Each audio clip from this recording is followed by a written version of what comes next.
Bonjour. Alors, les dernières capsules, nous avons parlé d'entendre, d'écouter la voix de Dieu. Et aujourd'hui, nous allons parler un peu des plusieurs façons, qui ne sont pas exhaustives bien sûr, mais de s'approcher de Dieu. Et nous commencerons par la prière.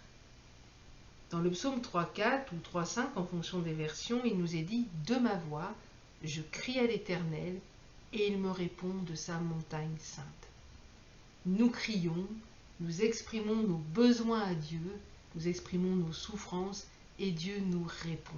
N'est-ce pas merveilleux?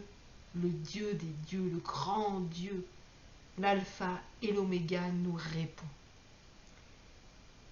Si vous regardez un petit enfant, eh bien, pour ceux qui sont papa et maman, vous savez pertinemment que dès que l'enfant a besoin de quelque chose, il va dire « Papa, maman, j'ai faim, maman, j'ai besoin de ça », et tout ça est normal.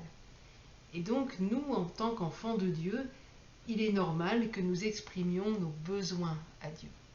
Mais nous pourrons constater aussi que dans le domaine physique, au fur et à mesure que les enfants vont grandir, ils seront moins en demande.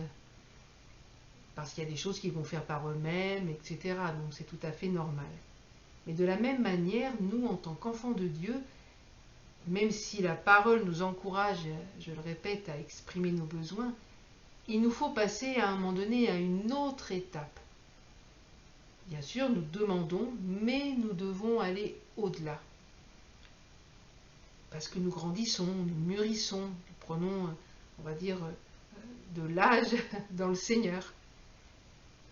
Et c'est l'action de grâce. Éphésiens 5.20 nous dit « Rendez continuellement grâce pour toutes choses à Dieu le Père, au nom de notre Seigneur Jésus-Christ. » Dans le psaume 147, on lit « Chantez à l'Éternel avec action de grâce. » Nous faisons le constat que dans le peuple de Dieu, dire merci devient compliqué. Il semble que pour certains et certaines, ça leur écorcherait la bouche. Mais qu'en est-il avec Dieu? On peut se poser la question. Si avec notre prochain, nous ne sommes pas capables de le remercier. Et je pense que nous oublions souvent de remercier Dieu. Alors le remercier pourquoi? Eh bien tout d'abord, remercier Dieu pour qui il est. Il est Dieu. Il est l'alpha et l'oméga, comme je le disais tout précédemment. Il est le roi des rois, le seigneur des seigneurs. Il n'y a aucun autre nom au-dessus de ce nom. Remercier Dieu également pour ce qu'il a accompli pour nous, pour l'œuvre de la croix. Nous ne méritions rien. Tout est pure grâce. Remercier Dieu pour ce qu'il fait pour nous. Je suis certaine que vous avez, si vous vous arrêtez un instant et que vous réfléchissiez à votre parcours de vie, vous avez des tonnes de remerciements à dire à Dieu.